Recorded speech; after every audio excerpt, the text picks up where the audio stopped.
네, 안녕하세요. 6월의 마지막 거래일, 상반기의 마지막 거래일, 월요일 아침 함께하는 데일리 라이브 2부 이어가겠습니다. 김지현입니다. 6월의 마지막 거래일이라는 말씀 드렸는데요. 한국에서도 그리고 미국에서도 우리나라 투자자들 입장에서 꽤 의미 있었던 한 달이 지나가고 있습니다.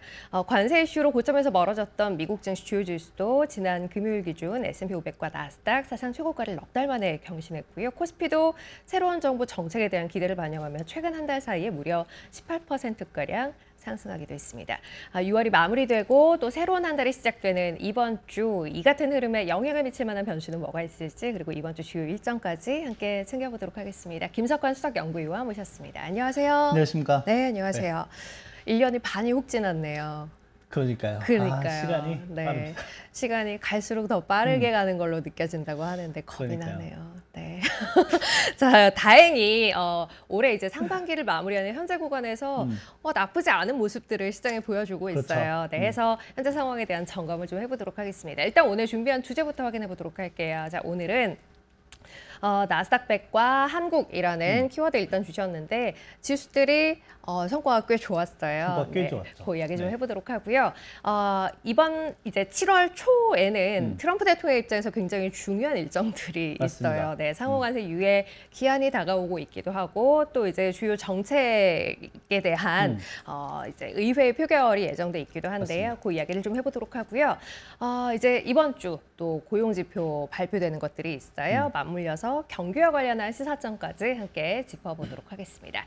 자, 그러면 일단은 첫 번째 주제 지수의 성과에 대한 이야기를 좀 해보도록 할 네. 텐데 나스닥 100 그리고 한국 이렇게 키워드 주셨어요. 관련된 지수들의 흐름이 꽤 좋았어요.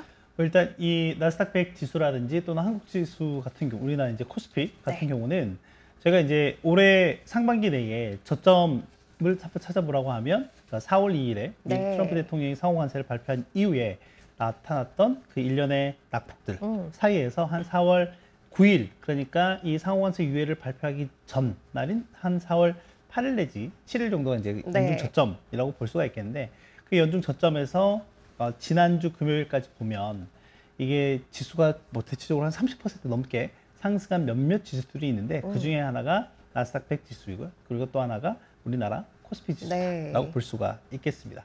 그러면 나스닥 100 지수를 비롯해서 지난 금요일에 뭐 다우 지수도 사상 최고가를 기록했고, 뭐 S&P 500이라든지 나스닥 같은 경우도 마찬가지인데, 한번 차트를 통해서 한번 살펴보시면 어떤 기업들이 이 상승을 주도했느냐라고 하는 거죠. 결론적으로는 이 쏠림, 그러니까 저희가 이제 작년 같은 경우에 어떤 말씀을 많이 드렸었냐면 마켓의 쏠림이 되게 심하다라고 그렇죠. 얘기를 하면서, 네. 그러니까 S&P 500 지수 같은 경우는 시가총액 가중 방식이죠. 그리고 이제 이 시가총액 가중 방식과 그리고 이 S&P 500을 구성하는 500개 기업을 이제 동일 가중으로 한 그 양 지수 간에 이제 비교를 해보면 이 격차가 꽤 많이 벌어졌었던 네. 시점들도 있었다라고 하는 거죠. 물론 이제 나스닥 100 같은 경우는 마찬가지다라고 볼 수가 있겠습니다. 그래서 지금 나스닥 100 지수 같은 경우가 이게 지금 4월 저점 대비 지난주까지 대략 나스닥 100 시가총액이 한 6조 8천억 달러 정도 증가했어요. 네. 엄청나게 증가한 거죠. 그러니까요. 근데 이제 이 중에 빅 8이라고 하는 게 여러분들이 잘 아시는 매그니피센트 세븐에 여기 브로드컴까지 포함을 해서 네. 8개 기업인데, 이 8개 기업의 시가총액 증가가 75%를 차지하고 있다. 그러니까 쏠림 정도로만 보면 저희가 작년에 계속 말씀드렸던 그 시점과 거의 그러네요. 비슷하다라고 네. 볼 수가 있겠습니다. 그리고 그 안에서도 한번 좀 살펴보시면 이제 엔비디아, 국내 투자자들이 가장 네. 많이 보유하고 있는 엔비디아 같은 경우가 지금 단순하게 수치상으로 보면 1조 4천억 정도가 늘었어요. 네. 그래서 지금 엔비디아의 시가총액이 3조 8천억 달러 정도입니다. 거의 4조 육박하고 네, 있어요. 그래서 지금 이제 엔비디아 같은 경우가 3조 8천억 달러가 됐기 때문에 시총 기준으로 보면 1등이에요. 네. 마이크로소프트와 애플이 이제 제치고 이제 1등을 낮서고 있다라고 보면 될 것 같고, 지금 이제 월가에서 엔비디아의 평균 목표 주가를 대략 173달러 정도로 보고 있거든요. 네. 그럼 지금 주가가 150달러 초반이니까 이 173달러 기준으로 보면 예상 시총이 대략 한 4조 2천억 달러가 된다라고 하는 거죠. 그래서 시장에서는 꿈의 4조 달러 시총을 네. 도달할 수 있는 가장 강력한 후보로 일단 엔비디아를 꼽고 있다라고 보면 될 것 같고요. 네. 마이크로소프트도 실제 지난 5월에 그러니까 회계연도 기준은 3분기 실적 발표 이후에 상당히 강한 상승 흐름들을 좀 유지하면서 그렇죠. 결론적으로는 이제 뭐 애플이라든지 또는 엔비디아 대비 이제 시가총액 상승분이 상당히 견고했던 모습 좀 보였거든요. 물론 이제 지난 한 주간의 상승 정도로만 놓고 보면 엔비디아가 훨씬 좀 네, 컸다라고 볼 수가 있을 것 같고요. 그리고 이제 우리나라 지수도 한번 볼 필요가 있겠습니다. 아까도 이제 저희 방송을 열면서 네. 한국 지수가 상당히 강했다라고 이제 말씀을 해주셨는데 지난 6월 한 달 동안만 놓고 보면 MSCI 한국 지수 기준으로 보면 우리나라 지수가 15% 정도 상승을 했다라고 하는 네. 거죠. 다른 주요국들과 한번 좀 비교를 해보더라도 준비한 그림을 통해서 살펴보시면 알겠지만 일단 신흥국 지수가 한 6% 정도 상승을 했거든요. 네. 근데 이제 이 신흥국 지수 대비로 보더라도 상당히 강한 모습을 이제 보인 거죠. 15%. 그렇죠. 배 이상 이면. 좋았던 거죠. 네. 이런 적이 별로 없었는데 그러니까 이런 적이 제 기억상으로 보면 이제 저희가 팬데믹 끝나고 나서 2020년 하반기부터 2021년 상반기까지 강한 상승 랠리가 펼쳐졌었던 네. 그 시점 이후에 거의 한 4년 만이지 않나라고 네. 좀 생각을 하고 있고 그리고 미국 지수가 한 3.9%, 전 세계 지수가 3.4% 네. 상승한 데 반해서 우리나라가 상당한 아웃퍼폼을 보였다라고 하는 거죠. 뭐 이거는 아무래도 이제 아까 말씀 주신 대로 분명히 국내 대내외적인 불확실성이 좀 많이 완화가 됐기 때문에 그렇다라고 하는 거고요. 이제 그 중에 대내적인 요인 중에서는 정치적 불확실성이 네. 완화가 되면서 결론적으로는 새 정부에 대한 정책에 대한 기대감 그리고 어떻게 보면 이제 이런 부분들이 허니문 랠리로 네. 좀 나타났다라고 볼 수가 있을 것 같고요. 결론적으로 지난 한 달 동안 국내 증시를 이끈 동력은 뭐냐? 수급에서 수급이죠. 찾아보면 그리고 네. 외국인입니다. 네. 외국인 수급인데 다음 준비한 그림을 통해서 살펴보시면 지난 한 달 동안 외국인들이 우리나라에서 거의 5조 원 가까이 순매수한 모습을 좀 보였다고 하는 거고 그 앞에 막대 그래프가 회색으로 되어 있는 게 순매도예요. 계속 팔았던 네, 거죠. 그러니까 5월 직전까지만 보면 9개월 연속으로 순매도를 했다라고 하는 거고 실제 작년 하반기부터 이번 5월 달까지 이 5월 전까지 보면 국내 증시의 부진을 견인했던 그 수급 주체 중에 하나가 바로 외국인이었다라고 하는 거고 실제 5월과 6월 특히 6월 들어서 다시금 외국인들의 강한 순매수가 유입이 되면서 증시가 턴어라운드 모습을 강하게 보였다라고 볼 수가 있을 것 같고 여기에 그러면 어떤 섹터나 또는 어떤 부분에서 좀 더 강세의 모습을 보였느냐 네, 네. 이걸 이제 ETF로 한번 준비한 내용이 있거든요. 일단은 지수입니다. 우리나라 지수가 지수 자체가 좋았다. 지수 자체가 네. 좋았기 때문에 이제 어떻게 보면 저희 ETF 시장 내에서 지수형 ETF들이 있거든요. 네. 특히 이제 레버리지 상품들이 상당히 강한 모습을 좀 보였다라고 하는 거고 또 하나는 소프트웨어 업종도 상당히 좋은 모습을 좀 그러네요. 보였다라고 볼 네. 수가 있겠습니다. 특히 이제 이번 새 정부에 이제 이쪽 소프트웨어 업계의 인사들이 주요 뭐 이제 정계 쪽으로 이제 진출하면서 약간 이쪽에 대한 기대감이 좀 높게 나타났다라고 볼 수가 있을 것 같고요. 특히 미국에서는 스테이블 코인과 관련해서 제가 이제 언급을 해드린 바가 있었는데 스테이블 코인과 관련해서 이제 워낙 스테이블 코인에 대한 이제 이런 기대감들이 좀 생기면서 방금 보여드린 대로 소프트웨어 업종이 상당히 강한 모습을 보였다라고 하는 거고 역시 반도체 빼놓을 수가 없습니다. 그렇죠. 반도체 같은 경우에는 뭐 삼성전자도 상당히 강한 모습을 좀 보이기도 했었지만 SK하이닉스가 장중에 이제 30만 전자를 찍었어요. 30만 직스 찍었죠. 그래서 30만 원을 돌파했다라고 하는 거고 이거는 앞서 보신 대로 미국에서도 엔비디아라든지 브로드컴이라든지 또는 AMD 같은 경우에도 상당히 신제품들을 내놓으면서 긍정적인 주가 흐름들이 나타난 데 대한 후광 효과가 분명히 좀 있었다라고 볼 수가 있을 것 같고요. 이제 AI뿐만이 아니라 이제 전력 인프라 쪽도 상당히 좋았고 특히 이제 우리나라 같은 경우에는 이제 뭐 6월 달에 좀 슬픈 소식이긴 했었지만 이란과 이스라엘 간의 네. 약간 갈등이 좀 더 격화되는 네. 이런 모습들이 있었고 이제 물론 이제 미국이 중간에 중재를 하면서 어찌됐건 그 갈등은 이제 수면 아래로 내려간 상황이기도 하죠. 이제 그런 와중에 방산이라든지 또는 이제 뭐 원전 이런 네. 쪽도 상당히 관심을 높게 받으면서 지난 6월 한 달 동안 강한 모습을 보였다라고 보면 될 것 같습니다. 회복되는 과정에서 보면 미국 내에서 여전히 이제 섹터별로 쏠림이 좀 있었다라는 것은 부인할 수 없는 사실이긴 합니다만 바깥에서는 좀 이제 외연이 확장되는 듯한 모습이 그렇죠. 네. 네, 국가별 흐름을 봤을 때도 분명히 좀 보였다라는 생각이 듭니다. 자, 두 번째 주제에 대해서 이야기를 해봐야 할 것 같은데 이번 7월 초죠. 7월 초 이번 주 그리고 다음 주에 걸쳐서 트럼프 대통령은 대내외적인 정책이라는 측면에서 굉장히 중요한 분수령들을 맡게 돼 있어요. 일단은 뭐 감세안이 포함되어 있는 법안에 대해서 이번 주 안에 처리를 다 하겠다라는 계획을 이야기를 하기도 했고 상호 관세에 이제 유예된 것, 그 시한이 다가오고 있기도 합니다. 일단은 가장 당면에 있는 감세안 들어있는 법안에 대해서 이야기를 좀 해볼게요. 계획은 뭐 독립기념일 전에 마무리를 짓겠다라는 이야기를 하고 있기는 한데 그렇게 뭐 진행이 될까요? 어떻게 일단 보세요? 뭐 트럼프 대통령이 워낙 강하게 좀 밀어붙이고 있는 네. 상황이어서요. 일단 그 주말 동안에 보면 그 법안 페이지가 한 1000페이지 정도 된다고 해요. 네. 근데 이제 그걸 전부 다 이제 상원 내에서 읽었다고 합니다. 그 1000페이지 읽는 데만 16시간 걸렸다고 하거든요.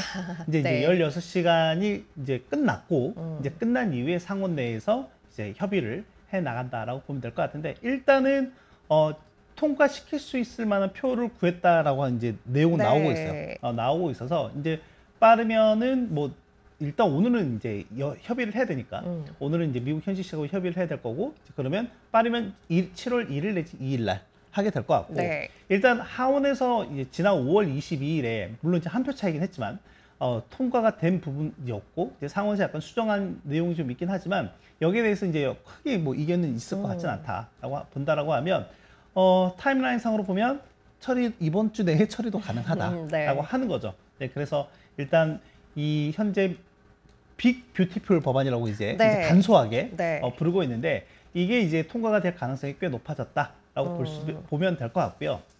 이제 이렇게 되면 일단 이 여기 안에는 부채한도 5조 달러 증가시키는 것과 같이 이제 포함이 되어 있기 때문에 이것까지 이제 동시에 처리가 된다라고 하면 일단 이 이슈는 약간 좀 누그러질 가능성이 있다라고 보면 될 것 같습니다. 이제 그런데 이제 저희는 그 이후에 움직임을 그렇죠. 좀 봐야 될 것 같죠. 네. 왜냐하면 이번에 이제 감세 법안이 이제 포함이 되긴 하지만 이거는 지난 2017년에 나왔던 걸 연장하는 내용이기 때문에 뭔가 이제 기업들에게 실제 이제 2017년에 이 법안이 통과가 됐을 당시에는 당시 시장 평가로는 미국 S&P 500 기업들의 EPS가 약 5% 정도 증가하는 효과가 있었다라고 네, 하는 거죠. 네. 그러니까 기본적으로 이 감세로 인해서 기업들의 밸류에이션이 확장될 수 있는 계기가 됐었다라고 하는 건데 근데 이제 이번에는 이걸 그냥 연장시키는 거기 때문에 뭔가 추가적으로 그러니까 전체적으로 밸류에이션이 확장시킬 수 있을 만한 여지는 이전보다는 좀 제한적이다. 작다라고 네. 보면 될 것 같고요. 이제 그런 측면에서 저희가 이제 다른 부분을 좀 봐야 될 게 시장의 유동성과 관련한 측면이다라고 네. 보면 될 것 같습니다. 지금 미국 재무부 같은 경우가 지난 1월 중순부터 현재까지 특별 회계 조치라고 해서 어쨌든 예산을 좀 쪼개서 야금야금 쓰고 있는 상황이에요. 왜냐하면 이미 부채 한도에 도달해 있는 상황이기 때문에 돈을 마구마구 찍어낼 수 없는 그렇죠. 상황이라고 하는 거죠. 그래서 미국 재무부의 일반 계정 현금 그 계정을 한번 살펴보시면 네. 준비한 그래프를 통해서 볼 수 있듯이 지금 상당히 좀 많이 내려와 있는 상황이다라고 네. 보면 될 것 같아요. 그러니까 지금 재무부가 매 분기마다 자금 조달 계획을 발표하죠. 그게 이제 매 분기 말에 이 TGA 계정이라고 하는 거를 약 8,500억 달러까지 맞춰 놓겠다라고 하는 건데 보시면 알겠지만 이전에 2023년 6월에 그때 이제 당시에 부채 한도와 관련한 이제 협상이 이제 마무리가 되면서 보시다시피 거의 바닥까지 내려갔던 TGA 잔고가 8,500달러까지 쭉 올라간 적이 있었어요. 네. 이때 이제 시장에 잠깐 나타났던 현상 중에 하나가 유동성 스퀴즈 현상이었어요. 그러니까 약간 이 TGA 잔고가 이제 늘어나면서 시중의 유동성이 이쪽으로 쏠리는 네. 모습이 좀 나타났었다라고 하는 거죠. 그러니까 지금 같은 경우도 보면 약 3,600억 달러 정도의 TGA 잔고가 있는데 이게 지금 시장에서 바라보는 건 약 한 달에서 한 달 반 정도면 이게 거의 제로에 간다라고 네. 하는 거죠. 그러니까 이 전에 어찌됐건 이 TGA 잔고가 제로가 되는 거 시장에서는 X데이터라고 하는데 네. 일단 요게 이번에 이제 뭐 법안이 통과가 되게 된다라고 하면 이 우려는 이제 사라지겠죠. 대신에 이렇게 낮아져 있는 걸 8,500억 달러까지 맞춰야 되거든요. 올리는 그러면 이제 동안. 이 와중에서 약간 네. 유동성이 시중 내에서 다른 쪽으로 좀 이동되는 현상들이 좀 발생할 수 있다라고 하는 거고 또 하나는 지금 이제 지난주에 트럼프 대통령이 캐나다하고 이제 관세 협상 이제 네. 일단은 올스톱 이렇게 또 얘기를 네. 했잖아요. 그리고 또 하나는 트럼프 대통령뿐만이 아니라 지금 내부에서 보면 이 상호관세 유예 종료하는 게 7월 9일인데 내부적으로는 뭐 9월까지도 협상을 할 수 있다. 뭐 이런 얘기도 나오고 있는 상황이기도 합니다. 근데 이제 트럼프 대통령은 기본적으로 나는 연장하는 거 원치 않는다라고 하는 거고 이제 협상이 원활하게 진행되지 않으니까 미국 주도로 하겠다 이거죠. 그러니까 각 국가별로 서한을 보내겠다는 거예요. 야, 너희는 몇 프로, 너희는 몇 프로 이런 식으로. 그래서 최저 10%에서 각 국가별로 상이하게 한 20에서 50%까지 네. 서한을 보낼 수 있다라고 하는 거죠. 그러니까 이제 여기서부터 약간 노이즈가 또 발생할 수 있다라고 하는 거죠. 이런 측면에서 보면 지금 시장은 뭐 지수 자체가 사상 최고가를 또 기록을 하면서 시장에는 약간 리스크가 없는 것처럼 보인 상황이긴 네, 하지만 네. 방금 말씀드린 대로 뭐 관세와 관련한 이슈들이라든지 감세와 관련한 이슈들 또는 약간 이제 우리가 약간은 미국의 경제에 대해서 약간 우려스럽게 보고 있지 않은 상황이지만 이 경제 데이터들이 또 어떻게 나오는지에 따라서 시장의 변동성이 다소 확장될 가능성도 변동성. 있다라고 네. 하는 거죠. 그래서 그 빅스 지수의 움직임을 한번 좀 살펴보시면 변동성 네, 지수죠. 계절성과 관련한 네. 부분인데 과거 한 10년간의 평균 데이터 그리고 이제 올해 데이터를 보시면 이제 검정색 선이 올해거든요. 네. 보시면 알겠지만 지난주 금요일까지 보면 빅스 지수가 연중 거의 저점가에 내려와 그러네요. 있는 상황이다라고 보면 될 것 같고 과거 한 10년이 아니라 20년이네요. 20년 평균치로 보면 7월 중순 이후부터 거의 한 9월 말까지는 빅스가 올라가요. 자체 좀 네. 올라갔던 그런 계절성들이 좀 보였다라고 하는 거죠. 그래서 일단 지정학적 위험이 아니라고 하면 우리가 지금 당장 볼 수 있는 만약에 저 빅스 지수가 올라간다라고 했을 때 예상을 해볼 수 있는 여러 이슈들은 방금 말씀드린 대로 뭐 관세와 관련한 이슈가 네. 일단은 가장 클 것 같고 그리고 이제 두 번째는 감세와 관련한 부분에서 아까 말씀드린 유동성이 좀 더 네. 다른 쪽으로 이동할 수 있는 그런 부분들 그리고 이제 경기에 대한 이런 부분들을 저희가 좀 봐야 된다라고 하는 거 특히 이제 물가와 관련한 부분이에요. 네. 제가 이제 지난달 말까지 데이터를 한번 보니까 이달 말까지 데이터를 보니까 미국 관세 수입이 작년 동일한 기간으로 보면 거의 한 135%나 증가했어요. 그렇겠죠. 그럼 그 네. 관세를 누가 부담을 했느냐라고 하는 거죠. 일단은 뭐 기업들이 아둥바둥 어떻게든 좀 하고 있는 상황이지만 자신들의 이제 마진을 좀 깎아 먹으면서 그렇죠. 그런데 이게 어느 정도까지 기업들이 버틸 수 있겠느냐라고 하는 거죠. 결국은 소비자한테 전가가 맞습니다. 되겠죠. 그 네. 임계점이 넘어가는 순간에 이제 소비자들한테 전가를 할 텐데 네. 그 소비자들한테 전가하는 과정에서 반드시 동반되는 게 결국엔 물가 상승에 대한 인플레. 이런 부분들이다라고 네. 하는 거죠. 그래서 그런 부분들을 저희가 좀 눈여겨봐야 할 필요가 있을 것 같습니다. 일단은 뭐 정책과 관련한 노이즈를 좀 봐야 할 것 같다라는 부분 그리고 물가의 향방 좀 지켜봐야 할 것 같다라는 부분 짚어드렸고 이번 주 또 확인할 수 있는 것들이 있어요. 네. 이번 주 이제 월말 월초이기 때문에 경기 또 고용과 관련되어 있는 데이터들이 여러 발표되는데 어떤 부분에 주목하고 계신가요? 자, 일단 고용 데이터 지난달 같은 경우에도 보면 일단 헤드라인인 비농업 취업자 수는 상당히 시장 예상보다는 좀 잘 나오는 네. 모습을 좀 보였지만 그 이면의 내용들을 한번 좀 살펴보면 일단 실업률 데이터가 저희가 소수점 첫째 자리까지밖에 안 보잖아요. 네. 그랬을 때는 4.2%이지만 지난달에도 4.2%였죠. 원래는 이제 소수점 둘째 자리까지 보면 지난달에 4.18%였고 이번에 발표된 게 4.24%였어요. 그러니까 네네네. 이거는 어떻게 보면 상당히 좀 높은 수치였다라고 그러네요. 하는 거죠. 개월수로 보면 43개월 만에 가장 높은 수준이었다라고 보면 될 것 같고 또 하나는 기업조사의 비농업 취업자 수는 상당히 잘 나왔지만 가계조사의 고용자 수 같은 경우에는 전월 대비로 보면 거의 한 70만 명 정도 감소하는 이런 모습들을 좀 보였다라고 하는 거죠. 그래서 일단 현재 시장에서 평가하기로는 약간 노동시장의 균열, 시장이 이제 약간 크랙이라고 하는데 네. 그런 부분들이 조금씩 좀 나타나고 있다라고 하는 겁니다. 그리고 이제 이게 그대로 이제 저희가 소비자들을 대상으로 한 서베이에서도 좀 나타나고 있는 상황인데 컨퍼런스 보드에서 발표한 이제 소비자 신뢰 지수 내에 현재 시장에 일자리가 충분합니까? 또는 일자리 구하는 게 어렵습니까? 이 두 개를 차이가 있거든요. 준비한 그림을 통해서 한번 살펴보시면 알겠지만 이게 지금 2021년 3월 이후에 가장 낮은 수준까지 내려와 있다. 그러니까 일자리 수도 풍족하지 않고 또는 구하기가 더 어려운 상황이 현재 만들어지고 있는 부분들이다라고 보면 될 것 같고요. 실제 이제 이런 부분들이 구인 건수로도 나타나고 있죠. 구인 건수는 어떻게 보면 현재 시장에서는 추세적으로 좀 약화되는 모습들을 좀 보이고 있다라는 점을 눈여겨 좀 보실 필요가 있을 것 같고 이제 또 하나는 이번 주에 이제 미국 공급관리자 협회에서 나오는 구매관리자 지수. 네. 그러니까 지난달에 구매관리자 지수가 거의 한 1년 만에 제조업이든 서비스업이든 둘 다 기준선 50을 좀 하회하는 네. 모습을 좀 보였습니다. 물론 이제 이번 주에 예상되는 수치 같은 경우에도 다소 좀 둔화될 걸로 일단 보고 있다. 근데 그 세부 항목들 중에서 신규 주문이 대부분 이제 급감하는, 그러니까 지금 관세와 관련한 이런 불확실성들이 있으니까 기업들이 뭔가 선뜻 투자라든지 발주라든지 이런 것들을 좀 하고 있지 않은 상황이다라고 하는 거죠. 이제 이런 것들이 당분간 좀 지속될 여지가 좀 있어 보인다라고 하는 거고, 또 하나는 이 물가 관련한 수치 같은 경우에는 제조업이든 서비스업이든 공이 다 높게 올라가고 있는 이제 모습 좀 보이고 있다. 그러니까 좀 체크를 하시면 될 것 같고요. 이제 또 하나 지금 이제 트럼프 대통령이 파월 의장을 엄청 디스를 많이 하고 있습니다. 그러니까 뭐 후임을 아주 빠르게 좀 얘기를 하겠다 이런 얘기도 그쵸. 하고. 이제 네. 그 얘기가 나오기도 했었고, 이제 트럼프 대통령이 이제 거의 뭐 노골적으로 한 2% 또는 2.5% 정도 금리를 인하해야 된다. 네. 지금 현재 미국의 적정한 금리는 1%대다. 이렇게 지금 얘기를 좀 하고 있는 네. 상황이기도 하거든요. 이제 간밤에도 이제 또 파월 의장 멍청한 사람이 연준에 한 명 있다. 뭐 이 정도로 이렇게 또 네. 디스를 하긴 했는데, 지금 이게 트럼프 대통령은 지금 보면 전체 미국 연방 정부가 보유하고 있는 이 부채가 지난주 기준으로 37조 달러를 넘어섰거든요. 그러니까 이게 지금 이 금리만 그러니까 기준금리만 낮춤으로써 뭐 이 부채에 대한 이자를 수천억 달러 절감할 수 있다라고 얘기하는데, 뭐 아시겠지만 이게 뭐 만기 구조라든지 또는 이 부채에 발행된 부분들이라든지 이런 것들 좀 종합해 보면 수천억 달러는 아니다. 네.